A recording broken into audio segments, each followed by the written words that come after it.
అయితే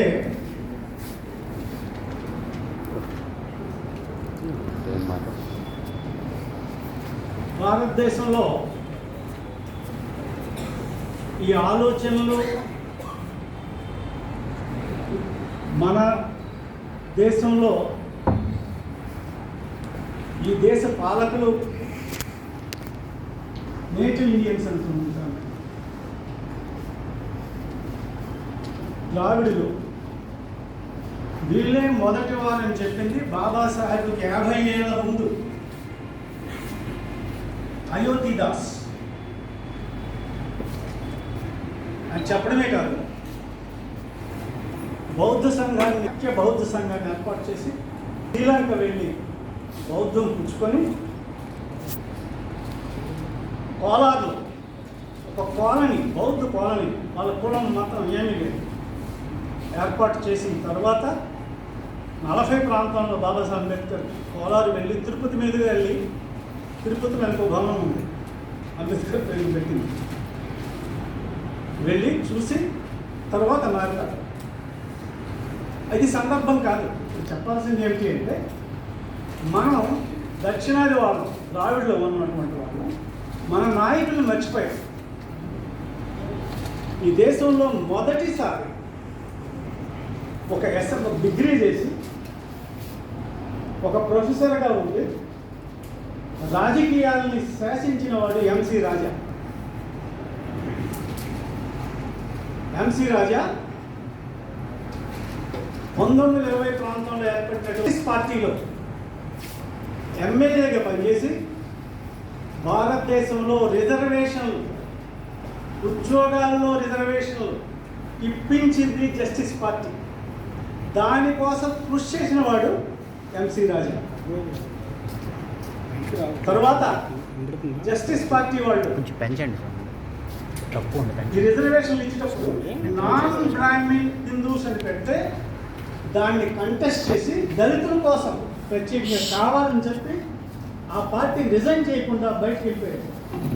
తర్వాత పూర్మ వేణుగోపాల్ రెడ్డి నాయుడు మంత్రిగా పనిచేశాడు.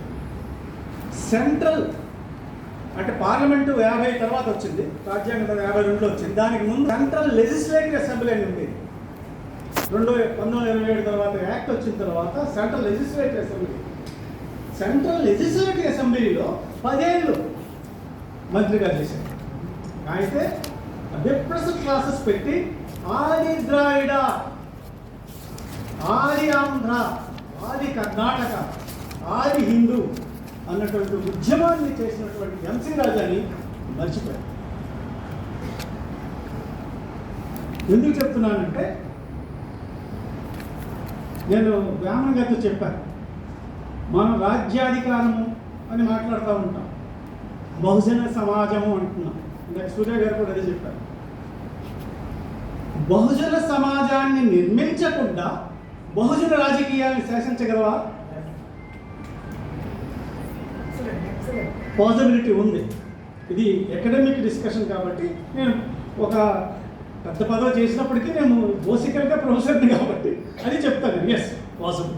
ఏంటి సాగర్, పాసిబిలిటీ ఉంది. ఏది? రాజ్యాధికారానికి వచ్చేస్తాం బహుజన సమాజం నిర్మించకుండా. రాజ్యాధికారానికి వచ్చిన తర్వాత బహుజన సమాజాన్ని నిర్మించాలి, అది కూడా పాసిబిలిటీ ఉంది. రాజ్యాధికారానికి వచ్చిన తర్వాత బహుజన సమాజం నిర్మించాలి, లేకపోతే బహుజన సమాజం నిర్మించి రాజ్యాధికారానికి రావాలి. ఈ 2 ఎక్స్పెరిమెంట్లు జరిగిపోయి దేశంలో. ఎంసీ రాజా నుంచి మాయావతి వరకు, తిరుమావళవన్ వరకు మనకు అనేక అనుభవాలు ఉన్నాయి. మన ముందు ఉన్నాయా లేదా? ఒక మాట పట్టుకున్నాం, జేబీ. అది కూడా కూర్చోదు. ఈ మధ్యన వాట్సాప్ చదువుతూ ఉంటే ఒకసారి సంతోషంగా ఉంటుంది, ఒకసారి చిరాకేస్తుంది. ప్రతి వ్యధవ వాడికి తెలిసినటువంటి బాబాసాహెబ్ అంబేద్కర్ పెట్టి వాడి రాజకీయాల కోసం కోనసీమ తగ్గట్టేశారు.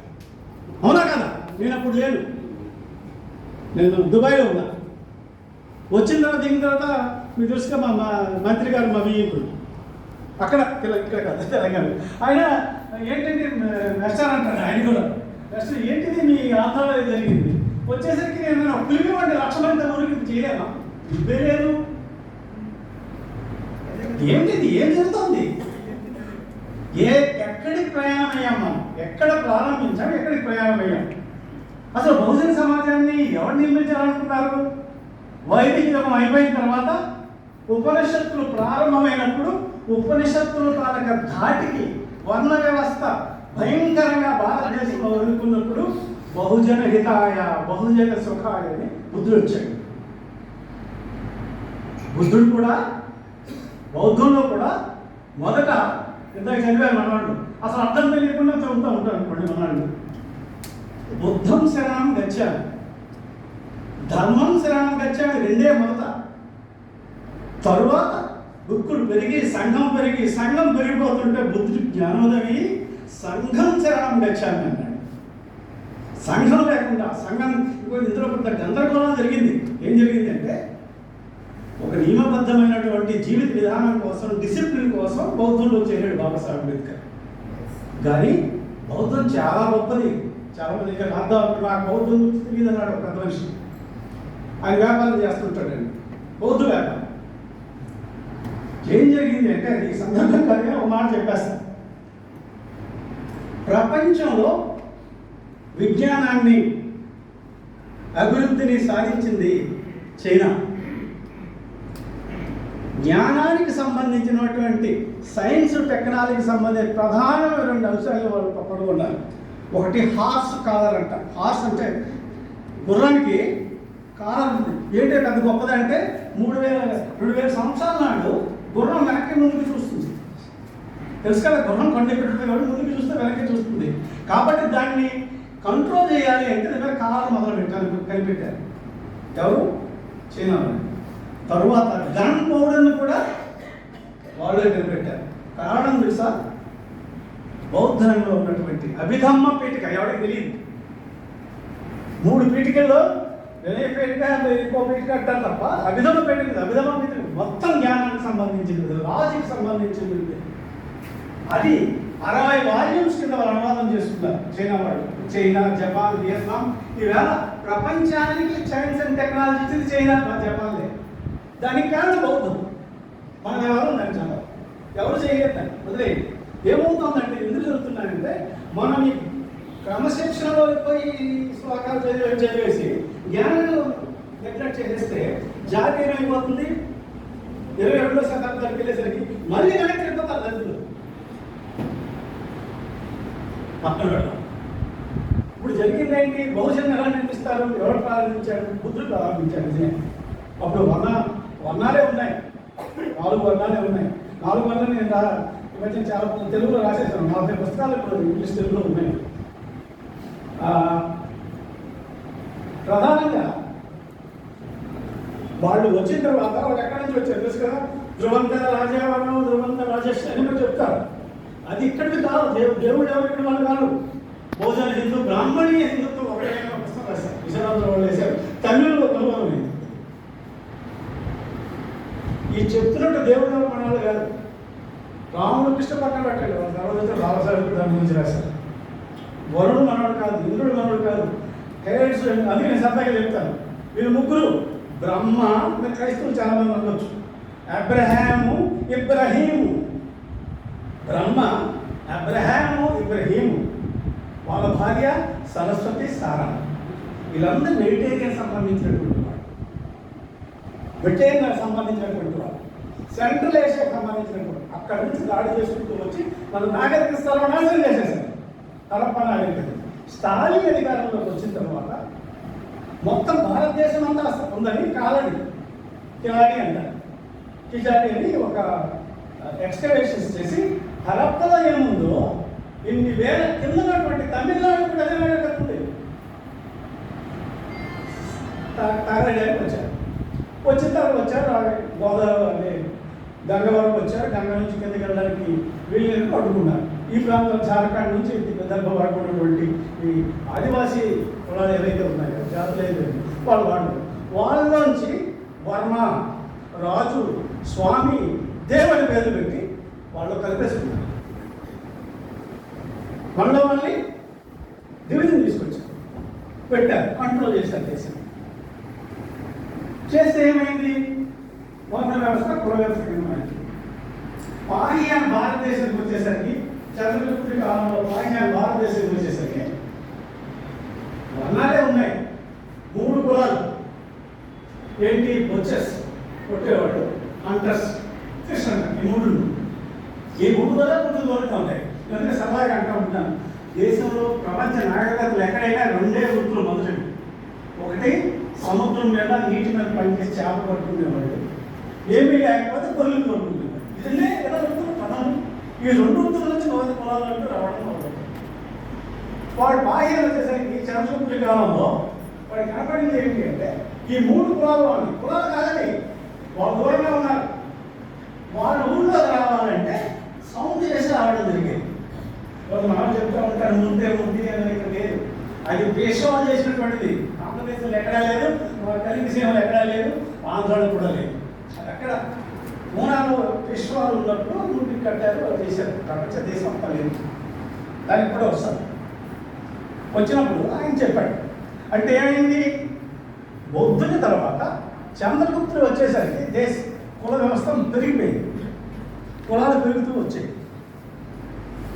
వీటిని కలిపి అందరం కలిసి ఉండాలని, బహుజన ఉండాలని ఎవరైనా ప్రయత్నం చేశారంటే ఎందుకు చేయలేదు? చాలామంది చేశారు. అసలు అద్భుతమైన చరిత్ర రాయలేదండి, చరిత్ర సమంగా రాయలే. బ్రాహ్మణ చరిత్రకారులే పేరు చెప్పి వనపక్ష అపక్ష ఈ పక్షాన్ని చెప్పినటువంటి కానీ వీటిగా నేను రాయలేదు. అందులో కుషాన్ను ఈ దేశం వాడు కాదు, ఈ దేశం అసలు ఆర్యులు అనేటువంటి వాడు అప్పుడే రాలేదండి, బ్రిటిష్ వాడు కూడా ఆర్యుడే. విలియం జోన్స్ అని సుప్రీంకోర్టు, భారతదేశం సుప్రీంకోర్టు పుష్నే అంటే దిగువ తరగతి జడ్జి కింద తీసుకొచ్చారు విలియం జోన్స్. భారతదేశంకి వచ్చిన తర్వాత ఆయన ఈ ధర్మశాస్త్రాలు చెప్పిన తర్వాత ఆయన ఏం చెప్పాడంటే ఇదేమిటి ఆయన, నేను సరదాగా చెప్తాను. కలకట్టాలో 1776 1786 అందరు కూర్చున్నారు. ఎవరు కనపడతారు? రవీంద్ర ఠాగూర్, సుభాష్ చంద్రబోసు, బాసు, బిసు, వీళ్ళే కట్టాలా కనబడుతున్నారు. వాడు మాట్లాడే భాష అంతా చూసి ఈ భాష ఏమిటి? తనకు తెలిసిన పర్షియన్ భాషలాగే ఉంది. Sanskrit, Persian, Latin, Greek, polish ఇవన్నీ కూడా ఒకే భాష. అంతవరకు అనలేదు. ఈ మాటలు మాట్లాడినటువంటి పూర్వీకులు కూడా ఒకటే. అందుచేత we are long last king, we are brothers అని అన్నాడు విలియం జోన్స్ అన్నాడు. అంతేకాదు బ్రిటన్, భారతం నుంచి వచ్చింది బ్రిటన్ పుస్తకాలు రాశారు. బ్రిటిష్ వాళ్ళు పుస్తకాలు కాదు. ఆర్ఎస్ఎస్ వాళ్ళు దాన్ని ప్రచారం చేయడం మానేశారు. ఎందుకంటే మా తండ్రిగా వస్తుంది, కన్ఫ్యూజన్లో ఉన్నారు. ఎందుకు చెప్తున్నానంటే వాళ్ళు ఆ రోజున చాలామందికి ఈ విషయం తెలుసు, కాలంలో కూడా విషయం తెలియదు. డెమోగ్రాఫిక్స్ తెలుసు. గ్రేటర్ ఇండియా ఉంది కదా, ఆఫ్ఘనిస్తాన్తో కలిపి అఖండ భారతం. జనాభా ఎంత తెలుసు? బ్రిటిష్ వాళ్ళు వచ్చేసరికి 2000 క్రీస్తు పూర్వంలో 10 లక్షలే జనాభా. వాళ్ళు ఎంతమంది వచ్చారు? 2 సార్లు వచ్చారు. గుర్రాల మీద వచ్చారు. గుర్రాలు మనవి కాదు, గుర్రాల మీద 1000 మంది వచ్చారు. 2 సార్లు 500 వచ్చారు. వచ్చేసి వాళ్ళు రావడమే ఒక ఎజెండాతో వచ్చారు, మొత్తం నాశనం చేద్దాం. ఆ నాశనం కొనసాగుతూ ఉంది ఇప్పటికీ. ఈ చారిత్ర జ్ఞానం లేకపోతే ఆ కొనసాగి ఎప్పుడు క్రీస్తు పూర్వం 1700లో వచ్చి ఈవేళ కూడా కొనసాగిస్తున్నారు. నేను ఎందుకు చెప్తున్నాను అయిపోయింది కదా అంటే, ఎస్ కరెక్టే, మొన్నటి వరకు అయిపోయింది అనుకున్నామా, అంత అయిపోయింది అనుకున్నాం. కానీ ఇప్పుడు మనం దాన్ని రిపీట్ చేస్తున్నారు కదా. ఆ మనుధర్మాన్ని లేకుంటే ఆ భావజాలం ఏదైతే ఉందో ఆ భావజాలమే కాదు, మీకు అంబేద్కర్ భావజాలం ఉంది, దాని ఇంప్లిమెంట్ మీకు తెలియదు. కానీ వాడికి మనుధర్మ భావజాలం ఉంది, కానీ భావజాలాన్ని ఇంప్లిమెంట్ చేస్తున్నాడు. వాడికి మనం తేడాది. వాడు కొనసాగిస్తున్నాడు కాబట్టి మనం మళ్ళీ అంటున్నాం. చివరి దశలో అంబేద్కర్ గారు రియలైజ్ అయ్యారు. మొదట్లో నేను ఆరుని అనుకున్నాడు, 6 మొక్కలు అయిపోతే బ్రోకెన్ మెన్ అయ్యారా అనుకున్నాడు కేట్కర్. దీంతో దాని 1956 14వ తేదీన కన్వర్ట్ అయిన తర్వాత 15వ తేదీన నాగ్పూర్ మున్సిపాలిటీ స్పీచ్ ఇచ్చాడు ఆయన.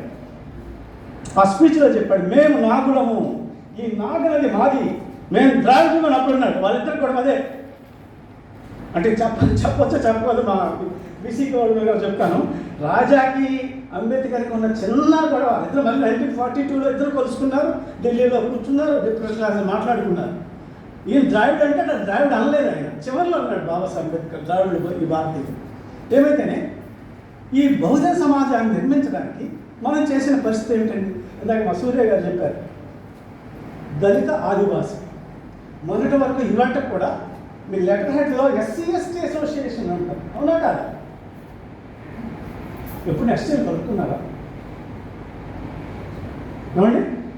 మండల కమిషన్ వచ్చే వరకు విశాఖపట్నంలో మా రామయ్య గారు మేమందరం కలిసి, రచ్చన గారు మేమందరం ఉన్నప్పుడు వీళ్ళందరినీ తోసాను మండల కమిషన్ తర్వాత బహుజన సమాజ్ పార్టీలో 1986 అక్టోబర్లో అనుకుంటా.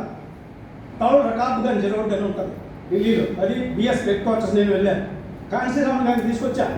మనందరూ తెలుసు, రావుడు కుమార్ గారిని తెలుసు, ఎల్కే రాజారావు అందరూ తెలుసు, నేనే పనిచేసి బహుజన సమాజాన్ని నిర్మించామా మనం. మరి ఎస్సీ ఎస్టీ అసోసియేషన్ పెట్టి ఎస్సీ ఎస్టీలే కలరు, అది సరదాగా అంటుంటాను నేను, కోమాసీమ రామ అని. ఏమిటో కోమాసీమ రామ అంటే కోనసీమ మాలలు మాదిరులు, రాయలసీమ మాలలు మాదిరులు, శ్రీకాకుళం మాలలు మాదిరులు ఒకటి కాదు. ఇప్పుడు కొత్తగా అన్యులు వచ్చిందా లేదా? మనకి వచ్చింది కదా. తమ్ముడేమో క్రైస్తవ మతం పుచ్చుకుంటాడు, అన్నేమో తెలియక అలాగే ఉంటాడు, హిందువుగానే ఉండిపోతాడు. వాడికి వీడికి పడదు, పెళ్ళిళ్ళు జరగవు. ప్రాక్టికల్గా మాట్లాడుతున్నాడు, పత్రికలు దయచేసి రాయకండి, ఇది మా ఇంట్లో పని, ఇంట్లో వ్యవహారం మాట్లాడుతున్నాడు. ఎందుకు చెప్తున్నానంటే ఈ సమాజాన్ని, మనలో ఉన్న వైరుధ్యాన్ని, డైలెక్టిక్స్, మనలో ఉన్న వైరుధ్యాన్ని సంస్కరించకుండా, పరిష్కరించకుండా ఇది జరుగుతుందా? ఆ రోజు ఆయన చేయడానికి అవకాశం ఉందా? లేదు. ఇవాళ అంబేద్కర్ అనేవాడు రావడానికి అవకాశం లేదు. కారణం ఏంటంటే ఆ రోజున బ్రిటిష్ వాడు ఆర్బిటర్గా ఉన్నాడు. అటువైపు జస్టిస్ పార్టీకి చెందినటువంటి బరోడా మహారాజ్ జస్టిస్ పార్టీ వాడే. అవాళ బాంబే రాష్ట్రము మధ్యన, మద్రాసు రెండింటి మధ్యన, టోటల్ కర్ణాటక ధార్వాడ వరకు బొంబాయి రాష్ట్రం తెలుసా మీకు? బొంబాయిలో ఇప్పుడు ఇది సౌదీ అరేబియా రాష్ట్రం కూడా బొంబాయి రాష్ట్రంలో ఉండేది బ్రిటిష్ సైన్యం. సాహు మహారాజు వీళ్ళందరూ కలిసి బాబాసాహెబ్ అంబేద్కర్ మాకు ఆయన మీరు 2,00,000 రూపాయల పుస్తకం వేశాం, నేనే కారణం దానికి. విశాఖలో ఉంటుంది బాబాసాహెబ్ అంబేద్కర్ బుక్, చూసారా? దాంట్లో ఒక లెటర్ ఉంటుంది. సాహు మహారాజ్ ఒక ఫ్రెండ్కి రాస్తాడు లండన్లో, మా మిత్రుడు పంపిస్తున్నాను, మాకు కాబోయే నాన్ బ్రాహ్మిన్స్ కాబోయే నాయకుడు కాబోతున్నాడు. చిన్న వ్యవహారం కాదు. ఆయన అక్కడికి వెళ్ళి ఏం చేశాడు మనకు చాలామంది తెలియదు, అంటే అకాడమిక్స్ తెలుస్తుంది. ఆయన పిహెచ్డి కొలంబియాలో చేశాడు, పోస్ట్ డాక్టరల్ రీసెర్చ్ అంట. పిహెచ్ తర్వాత వచ్చేది డిఎస్సి, అలాంటి చాలా మంది చేస్తాం, మనం తక్కువ మంది చేస్తాం, మిగతా కాస్ట్ చేస్తూ ఉంటారు. ఆయన పోస్ట్ డాక్టర్ ఇక్కడికి వచ్చాడు. ఇక్కడికి వచ్చేసరికి ఏం జరిగింది, అక్కడ ఏం జరుగుతుంది?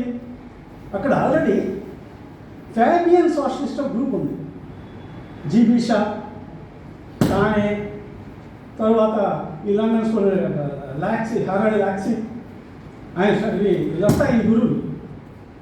వాళ్ళందరూ కలిసి ఇంగ్లాండ్లో 19వ శతాబ్దంలో ఒక ట్రేడ్ యూనియన్ పెట్టి చేయాలంటే అప్పుడు జీబీ షా అన్నాడు, ఇలాగ జరగదు, వీళ్ళు ఎడ్యుకేట్, ఆర్గనైజ్, యాజిటేట్ అని స్లోగన్ని జీబీ షా ఇచ్చాడు. ఇవాళ కూడా ఫ్యాబియన్ సోషలిస్ట్ అని గూగుల్లో కొడితే మీకు సైట్ వస్తుంది, నేను చెప్పింది కాదు, చూడండి అందులో ఉంటుంది. ఇవాళ కూడా యాజిటేట్ అది ఇండిపెండెంట్ లేబర్ పార్టీని పెట్టి, ఎవరు? బ్రిటిష్ వాడు.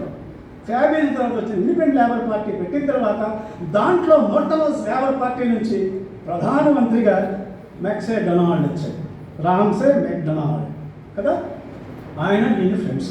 అంబేద్కర్కి కావలసినటువంటి ఈ కమ్యూనల్ జీవో రావడానికి కారణం ఏంటంటే లేబర్ పార్టీ తాలూకా సపోర్ట్, లెఫ్ట్ పార్టీ తాలూకా సపోర్ట్.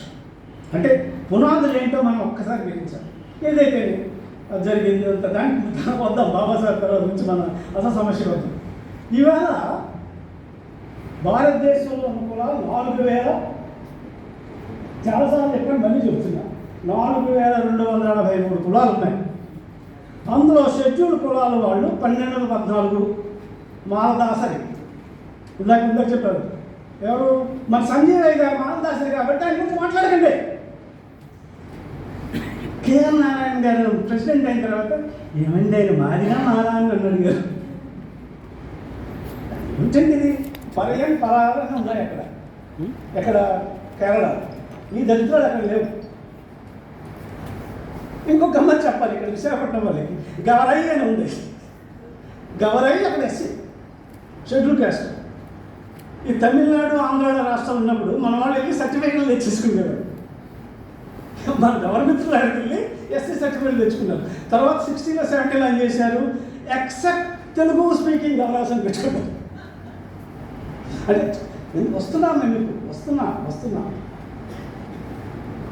అంటే ఈ దేశంలో ఉన్నటువంటి వర్గ అంటే కులాలుగా విభజన ఏబిసిడిలో రావాలని కోరుకుంటున్నారు, లేకపోతే బ్యాక్వర్డ్ క్లాస్లో ఉన్నటువంటివి ఈ కులాలు ఒకటిగా ఎప్పుడూ లేవు. మీకు పంజాబ్లో 32% ఉన్నారు. నేను ఆర్టికల్ ఒకటి రాశాను, నేను రాస్తూ ఉంటాను కదా, అది ది ట్రిబ్యూన్లో కావాలని పబ్లిష్ చేశాను. చండీగఢ్ ఢిల్లీ నుంచి వస్తుంది. చన్నీని ముఖ్యమంత్రిని చేశారు కదా కాంగ్రెస్ వాళ్ళు. అప్పుడు రాశా, ఇక్కడ చన్నీని ముఖ్యమంత్రిని చేస్తున్నారు, చాలా గొప్ప విషయం.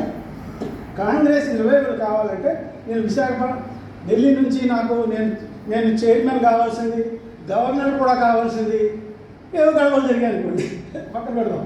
వచ్చేటప్పుడు దిగ్విజయ్ సింగ్కి ఒక లెటర్ ఇచ్చి వచ్చా, మీరు ఫండమెంటల్స్ వదిలేస్తున్నారు, దీన్ని ముందుకు వెళ్తే బాగుంటుంది. చెన్నై అయినప్పుడు ఏమన్నామంటే పంజాబ్లో 32% షెడ్యూల్ కాస్ట్ ఉన్నారు, ఈ 32% మీరు కన్సాలిడేట్ చేసుకొని మిగతా కులాలను కూడా కలుపుకుంటే అధికారంలో కొనసాగుతారు కాంగ్రెస్ పార్టీ వాళ్ళు చేయాలన్నాం.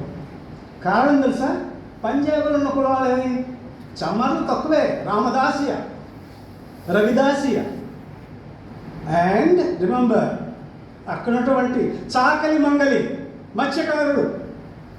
ఈ బట్టలు వేసుకుంటే ఇక్కడ కోమాసీమ వాళ్ళు అన్నాడు, ఇది ఏంటండి వీడు బట్టలు, ఈ బట్టలు, ఇవన్నీ కూడా షెడ్యూల్ కులాల వాళ్ళే. ఉత్తరప్రదేశ్లో ఉన్న జులాహా, బంగ్లాదేశ్లో ఉన్న జులాహా, బెంగాల్లో ఉన్నటువంటి జులాహా అంటే మాలసాలి. తెలుసా మాలసాలి పేరు విన్నారా? నేతకాని. ఇది జరిగే ఒక చిన్న ఎక్స్పెరిమెంట్ చేశారు తెలంగాణలో.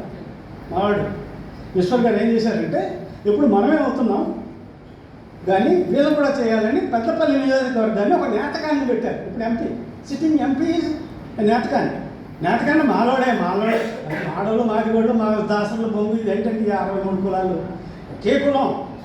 ఏది దేశస్తులం మనం, ఈ దేశీయులు మనం ముక్కలు చేసుకుంటే ఇలా రకరకాల పేర్లు తప్పించారు. మనం అందరూ ఒకటే, మనం ఒకటే కాదు.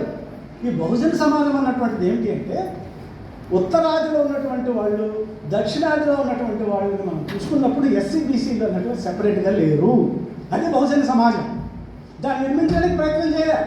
ఈవేళ కూడా ఉత్తరప్రదేశ్ షెడ్యూల్ ట్రైబ్ లేదు, వాళ్ళందరినీ తీసుకొని షెడ్యూల్ క్యాస్ట్లో పెట్టారు. ములియం సింగ్ సంత్ ప్రయత్నం చేశారు, 2012లో కూడా ప్రయత్నం చేశారు. అంతెందుకు బంజారాస్ మీకు తెలుసు కదా అందరికీ, మీనా నాయకులు ఉంటారు. ఎవరు వాళ్ళు? ఆంధ్రలో ఎస్టీ, కర్ణాటకలో షెడ్యూల్ క్యాస్ట్. ఇవాళ అవునా కదా? అది ఎందుకని మా మిత్రులు ఇక్కడ ఉన్నారు, ఏడుస్తూ ఉంటారు. జంగవాడు వాళ్ళు ఏడుపు పాపం, ఒరే నేను మాల జంగం గొడవ జంగం మీకు కాదు. అవి కేసులు గొడవ, మా సత్యం ఉంటాడు చెప్తూ ఉంటాడు కేసులు. ఎందుకు చెప్తున్నానంటే ఈ బహుజన సమాజం అన్నటువంటి ఆలోచన అంటే బ్రాహ్మడు ఆ ద్విజ కులాల వాళ్ళు మిగతా కులాలని ఏ విధంగా దూరంగా చేయడానికి ఉన్నట్టు ఆలోచన ధోరణి ఉందో, భావజాలం ఉందో, మనలో అసంకల్పితంగా ప్రవేశించిందా? సంకల్పంగా అంటలేదు నేను, అసంకల్పితంగా ప్రవేశించిందా? దీని నుంచి బయటపడటం ఎలా? అందుకంటున్నా అంటే ఈ బహుజన సమాజాన్ని నిర్మించకుండా కనీస బహుజన నిర్మాణానికి ఒక భావజాలయుక్తమైనటువంటి ఆవేశపూరితమైనటువంటి ఒక ఎమోషనల్ అటాచ్మెంట్ లేకుండా రాజకీయంగా మనం నిర్మిస్తే బహుజన్ నుంచి సర్వజనంకి వెళ్తాం, అధికారంలోకి వస్తాం, మళ్ళీ కూలిపోతాం. కాంశీరాము మా ఇవాళ హర్ష్ కుమార్ కూడా ఏదో మీటింగ్ పెట్టారు మధ్యాహ్నం. హర్ష్ కుమార్ పక్కనే మాయావతి ఉండేది ఎంపీ, దానికి ఆపోజిట్లో గవర్నమెంట్ క్వార్టర్స్లో ఉండేవాడు. పాపం కాంశీరామ గారు చేసిన ప్రయత్నం బహుజన సమాజ నిర్మాణానికి మొదటి ప్రయత్నం చేశాడు. ఏం చేశాడు?